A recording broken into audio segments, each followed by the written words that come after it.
hermanos, los saludo en el nombre de nuestro Señor Jesucristo. Vamos a desarrollar la lección que corresponde a hoy sábado 18 de abril. El título es El ciudadano romano, Pablo. Este está basado en casi los dos capítulos del 22 y el 23 de Hechos de los Apóstoles. La primera parte, que es la primera pregunta, y la segunda parte será la segunda pregunta, es el capítulo 22 del 10 al 22. Si lo hemos leído, aquí Pablo relata su conversión. La semana pasada nos quedamos en que él estaba empezando a dar su testimonio de cómo Cristo, esto está comprendido del versículo 10 hasta el versículo 22. Lo podemos leer, pero no es muy necesario, simplemente lo vamos a recordar. Él estaba en camino a Damasco y se le presentó el Señor Jesucristo. ¿No? Él cayó del caballo, ¿sí? Y la gloria de Dios le envolvió, la luz de Dios, la presencia personal de Jesucristo, hizo que él se vuelva ciego, a diferencia que el resto vio, pero no oyó lo que Cristo le habló a Saulo. Le dijo: Saulo, Saulo, ¿por qué me persigues? Y luego le dice: ¿qué quieres que yo haga, Señor? Y él dice, él sigue contando. El Señor me dijo: levántate y ve a Damasco, y allí se te dirá todo lo que tienes que hacer. Y como yo no veía a causa de la gloria de la luz, llevado por la mano por los que estaban conmigo, llegué a Damasco. Entonces uno llamado Ananías, era un varón piadoso, según la ley, que tenía buen testimonio de todos los judíos que allí moraban. Era un cristiano. Vino a mí, acercándose, me dijo: hermano Saulo, hermano de la fe en Cristo, recibe la vista. Y yo en esa misma hora recibí la vista y lo miré. Y él dijo: el Dios de nuestros padres te ha escogido para que conozcas su voluntad y veas al justo y oigas la voz de su boca, porque me serás testigo suyo a todos los hombres de los que has visto y oído. Ahora pues, ¿por qué te detienes? Levántate y bautízate y lava tus pecados invocando el nombre de Jesús. En este relato de la conversión voy a destacar algo importante. Es única la conversión de Pablo, que Jesús en forma personal se le presenta a él y queda ciego, y luego con una oración se ve un milagro, que de ciego que estaba pudo ver. Y acá hay algo que destacar. Cualquiera podría decir: bueno, pues él se le presentó el mismo Hijo de Dios. No hay nada más que añadirle. Eh, pero Ananías le dijo: ve y bautízate, lava tus pecados invocando el nombre de Jesús. El bautismo tuvo que darse. Por más apóstol Pablo que fue, aunque tú tengas un gran pastorado, un gran ministerio, que tengas una comunión directa con Jesucristo, pero eso no quiere decir que no te bautices en un río, en una acequia, en un bautisterio de la iglesia, o en la playa, o en lugares donde haya agua, ¿sí? Eso lo que hizo Pablo. Después de tener la conversión directa con Jesucristo, le dijo: levántate y se te dirá todo lo que está ordenado que hagas, comenzando por dar tu testimonio en público a través de las aguas del bautismo. Eso lo hizo Pablo. Y sigamos. Ahora del 23 al 29, en la segunda parte del capítulo 22. Y como él siguió narrando su testimonio, y él llegó a decir esto, ¿no? Eh,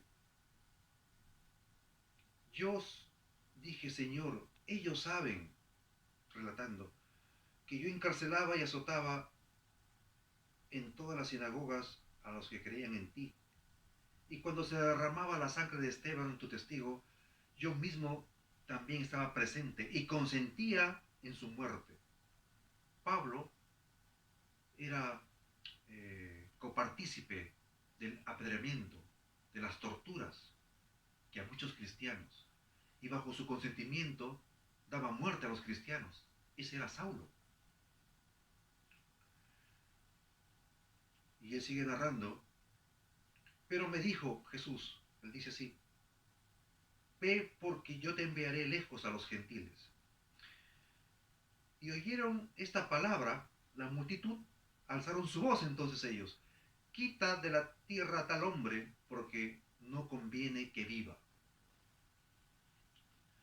No aguantaron los saduceos y los fariseos y todo el pueblo de los judíos que estaban escuchando este testimonio de conversión de Pablo. Entramos a la segunda parte del 23 hasta el 29. Y como ellos gritaban y arrojaban sus ropas y lanzaban polvo al aire, mandó el tribuno que le metiesen en la fortaleza y ordenó que fuese examinado con azotes, para saber por qué causa clamaban así contra él. Pero cuando le ataron con correas, Pablo dijo al centurión que estaba presente, ¿es lícito azotar a un ciudadano romano sin haber sido condenado? Cuando el centurión oyó esto, fue y dio aviso al tribuno, diciendo, ¿qué vas a hacer? Porque este hombre es ciudadano romano. Vino el tribuno y le dijo, dime, ¿eres tú ciudadano romano? Pablo contestó, sí. Respondió el tribuno, yo con una gran suma de dinero adquirí esta ciudadanía. Entonces Pablo dijo, pero yo soy de la nación, soy romano de nacimiento. Así que luego se apartaron de él los que le iban a dar tormento, le iban a masacrar y le iban a torturar. Y aún el tribuno, al saber que era ciudadano romano, también tuvo temor por haberle atado. Había una total discriminación en privilegios en aquella época. Pablo tenía doble ciudadanía. La ciudadanía legítimamente era, era romano. ¿Por qué? Pablo nació entre el año 5 y entre el año 10 de nuestra era, después de Cristo. Nació en Tarso. Tarso era la capital de Cilicia. Y Cilicia era una provincia más del vasto imperio romano. Cilicia y Tarso están en lo que actualmente es Turquía. Allí está. Allí nació Saulo. Se le llamó Saulo de Tarso. Y Tarso era la capital de Cilicia, provincia romana. Entonces era un romano de nacimiento.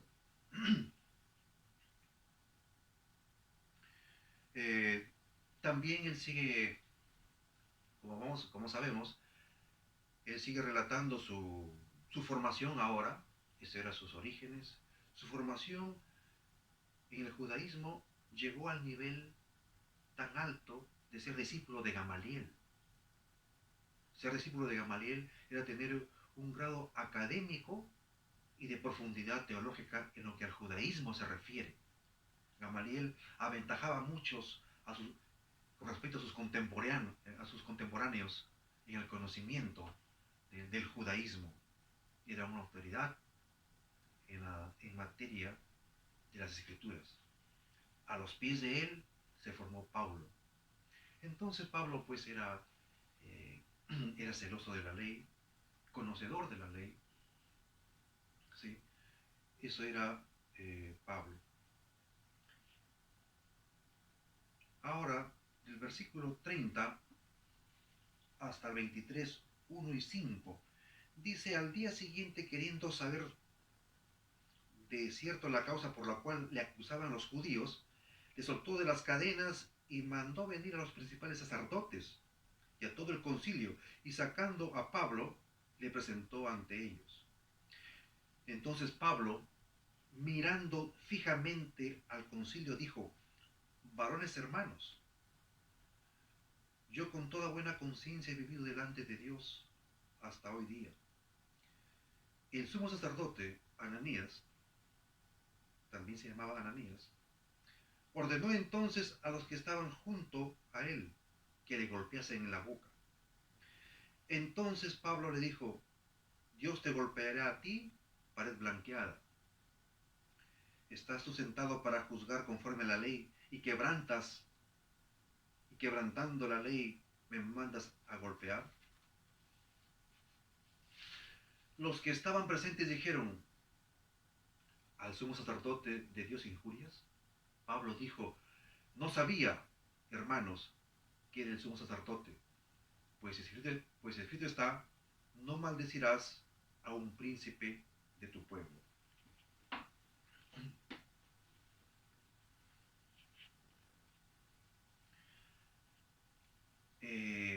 Cuando él estaba hablando de su testimonio, el sumo sacerdote mandó a golpear en la cara, en la boca exactamente de Pablo, por lo que él estaba hablando. En cuanto a Ananías, en cuanto a este sumo sacerdote,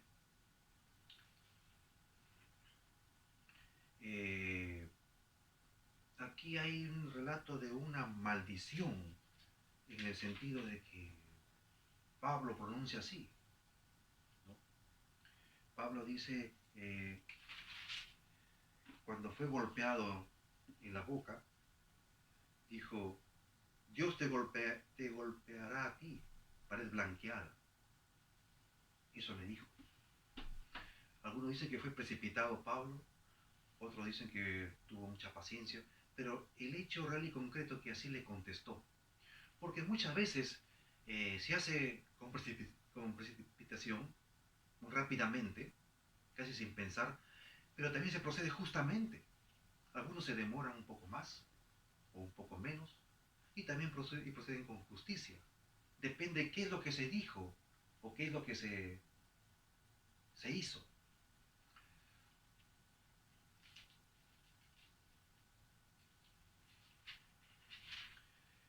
Eh, en cambio, Cristo, cuando estaba Pilatos, se cayó frente al hostigamiento. Aquí Pablo habla con inspiración y también históricamente en esto que le dijo Pablo al sumo sacerdote, le dijo su muerte. Ananías, este sacerdote, fue asesinado en el año 66. 7 o 8 años más tarde, después de estos eventos. Y le dijo,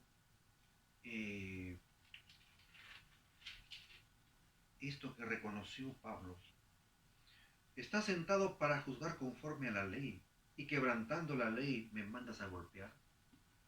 Sí, porque Dios le dio a Moisés leyes para que juzgue al pueblo. Los jueces juzgaban.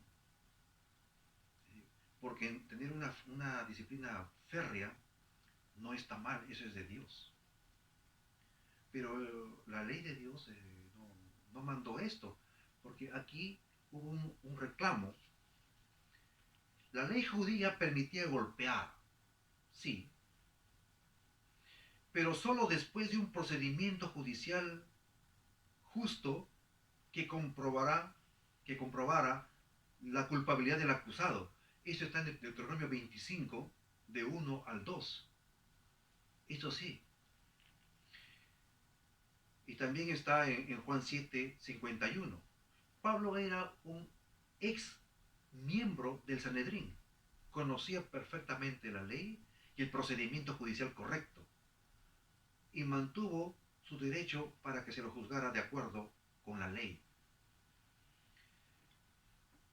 Este sumo sacerdote estaba para que juzgue de acuerdo a la ley, pero él abusó de ese poder para hacer conforme a su corazón, conforme a su odio, conforme a sus ideas, a lo que él cree. Porque le dice Pablo, está sentado para juzgar conforme a la ley y está bien. Y quebrantando la ley me mandas a golpear. Quebrantó. Puede ser un magistrado, ¿no? Dios puede levantar a un magistrado para que se ajuste a su constitución, a esa regla de estatutos, de leyes, pero no para que caiga en corrupción, ¿no? Y haga algo indebido que no está de acuerdo a lo que en forma explícita relata la ley. El sumo sacerdote estaba escuchándolo y mandó a otros que golpeasen en la boca a Pablo. Y Pablo reacciona, ¿no? Y ven lo que le dijo, han escuchado ustedes, y lo que sucedió con este sumo sacerdote.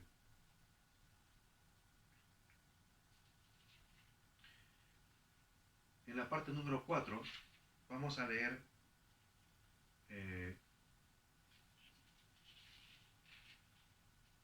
capítulo 23, de 6 hasta el 10. Entonces Pablo, notando que parte era de saduceos y otra parte de fariseos, alzó su voz en el concilio. Él se dio cuenta y él sabía perfectamente la diferencia entre los saduceos y los fariseos. Estaban ahí presentes. Él se dio cuenta Pablo, entonces comenzó a decir esto: varones hermanos, yo soy fariseo, hijo de fariseo, dijo Pablo. Acerca de la esperanza y de la resurrección de los muertos se me juzga. Cuando dijo esto, se produjo disensión entre los fariseos y los saduceos, y la asamblea se dividió. Se dividió todo el pleno de los que procuraban matar a Pablo. Porque los saduceos decían, versículo 8, decían que no hay resurrección, tampoco que no hay ángeles ni espíritu, pero los fariseos afirmaban estas cosas. Y hubo un gran vocerío, imagínense. Y levantándose los escribas de parte de los fariseos contendían, diciendo, ningún mal hallamos en este Pablo, en este hombre. Que si un espíritu le ha hablado, o quizás le habló un ángel, no resistamos a Dios, dijeron los fariseos a favor de Pablo. Gracias a eso pudo sobrevivir todavía. Y habiendo gran disensión, el tribuno, la autoridad romana, teniendo temor de que Pablo fuese despedazado por ellos, imagínense cómo era cuál era el espíritu de esta turba, ¿no? Era criminal. Mandó que bajasen soldados y le arrebatasen de en medio de ellos y le llevasen a la fortaleza. A la noche siguiente se le presentó el Señor y le dijo, ten ánimo, Pablo, pues como has testificado de mí en Jerusalén, así es necesario que testifiques en Roma. Pero tenemos que detenernos un poco en esto. En la diferencia entre los saduceos y los fariseos. Ambos, primero lo común, ellos se circuncidaban, pertenecían al pueblo, guardaban las leyes ceremoniales, ¿no? Ellos tenían el orgullo de decir que venían de la línea de Abraham, de Isaac, de Jacob, sí. Pero los saduceos, era un partido más abiertamente político, que quería tener el poder sobre todo. Eso es en la parte secular de esta secta. Pero había una parte muy delicada. Los saduceos no creían en la resurrección ni en la vida futura, como nosotros creíamos. Los fariseos creían correctamente. Los fariseos creían en la resurrección y en la vida futura. En eso fue formado Pablo. Pero, ¿cuál es la diferencia entre el cristiano verdadero, entre Pablo y el fariseo? Ya le voy a explicar. Sigamos un poco más. El versículo 11. eh, el Señor el Señor no le reclama, ¿no? El Señor se le presenta, Jesucristo, y dice, ten ánimo, ese testimonio que has dado no solo va a ser en Jerusalén, sino también en Roma, en la capital del imperio. No te preocupes, ten ánimo. No le dijo que la prédica de los fariseos estaba mal, ¿no? O porque has hecho división entre ellos, ¿no? Ahora vamos a pasar al versículo 12 hasta el 15. Venido el día, algunos de los judíos tramaron un complot y se juramentaron bajo maldición diciendo que no comerían ni beberían hasta que hubiesen dado muerte a Pablo. Eran más de 40 los que habían hecho este juramento, los cuales fueron los principales sacerdotes y los ancianos, y dijeron, nosotros hemos juramentado bajo maldición a no gustar nada hasta que hayamos dado muerte a Pablo. Ahora pues ustedes, con el concilio, requerid al tribuno que le traiga mañana ante ustedes, como que queréis indagar alguna cosa más de Pablo. Y nosotros estaremos listos para matarle antes que llegue aquí. Fíjense.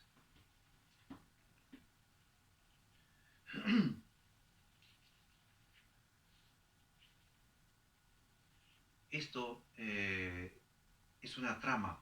Vamos a explicar por qué. Antes yo quisiera remarcar esto importante, porque Jesús tenía la misma creencia que los fariseos en cuanto a la resurrección y la vida futura, ¿no? Eh, Jesús no los criticó porque usaban su barba o porque guardaban el sábado, no, porque eran circuncidados, no. ¿Cuál era la diferencia? Vamos a ver. Pero sigamos aquí. Los saduceos también reconocían la autoridad de los decretos de Moisés, pero no tenían la doctrina de la resurrección. Esa era la diferencia con los fariseos. Ahora, en esta trama, los fanáticos religiosos querían dar muerte a Pablo, pero el concilio, que era exactamente el Sanedrín, tenía tres limitantes. No podía hacer todo para matar directamente a Pablo. El Sanedrín no podía imponer pena de muerte, conforme a Juan capítulo 18, 31. Allí está. Y también podemos ver en Hechos 7:58. El Sanedrín no podía imponer pena de muerte. Aún en el caso que pudiera imponerla, no tenía autoridad sobre un ciudadano romano, porque Pablo tenía ciudadanía romana. Y número 3, y aun cuando hubiera podido hacerlo, probablemente la influencia de los fariseos hubiera hecho imposible obtener un veredicto contra Pablo por la creencia similar que había. Una cosa es, por ejemplo, decir soy profesor, otra cosa es decir yo soy profesor. Y él dijo, no dijo así, ¿no? Soy fariseo. Y él dijo, yo soy fariseo, hijo de fariseo. Pero tú dirás, pero eso ya no se pudo decir, porque él ya era cristiano, ¿no?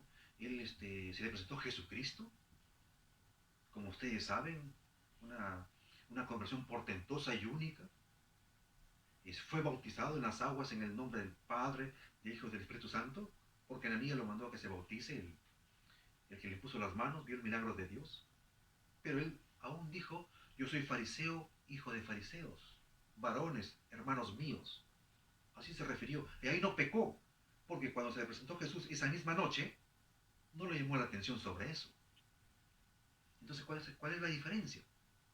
Vamos a ver. Vamos a seguir.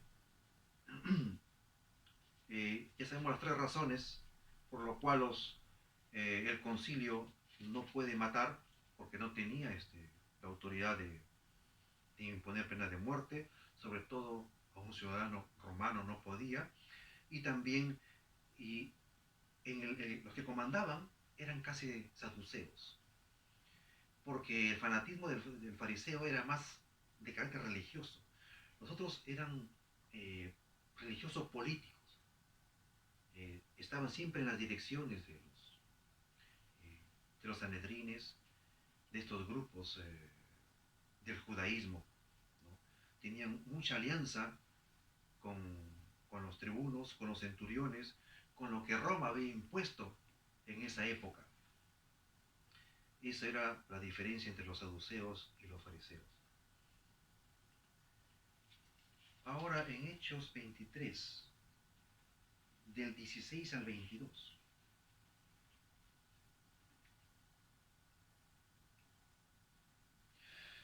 Mas el hijo de la hermana de Pablo, oyendo hablar de la celada, fue y entró en la fortaleza y dio aviso a Pablo. Pablo, llamando a uno de los centuriones, dijo: lleva a este joven ante el tribuno, porque tiene cierto aviso que darle. Entonces, tomándole, le llevó al tribuno y dijo: el preso Pablo me llamó y me rogó que trajese ante ti a este joven, que tiene algo que decirte. El tribuno, tomándole de la mano y retirándose aparte, le preguntó: ¿qué es lo que tienes que decirme? Él le dijo: los judíos han convenido en rogarte que mañana lleves a Pablo ante el concilio, como que van a inquirir alguna cosa más cierta acerca de él. Pero tú no les creas, porque más de 40 hombres de ellos le acechan, los cuales se han juramentado bajo maldición a no comer ni beber hasta que le hayan dado muerte, y ahora están listos esperando tu promesa. Entonces el tribuno despidió al joven, mandándole a que nadie dijese que le había dado aviso de esto. El tribuno respetaba a sus leyes, era más legítimo y estimaba más a Pablo que los mismos judíos en esa época.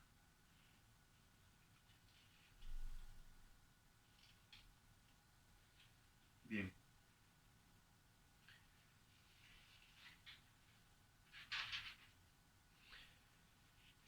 en cuanto a esto, en la actitud del tribuno, primero, el tribuno estaba cada vez más resuelto a proteger a Pablo por cuatro razones.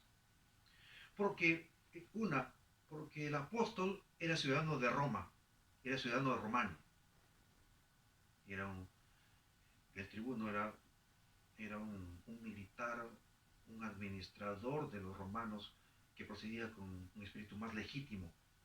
Dos, porque parecía que los judíos lo habían acusado injustamente. Así pensaba el tribuno.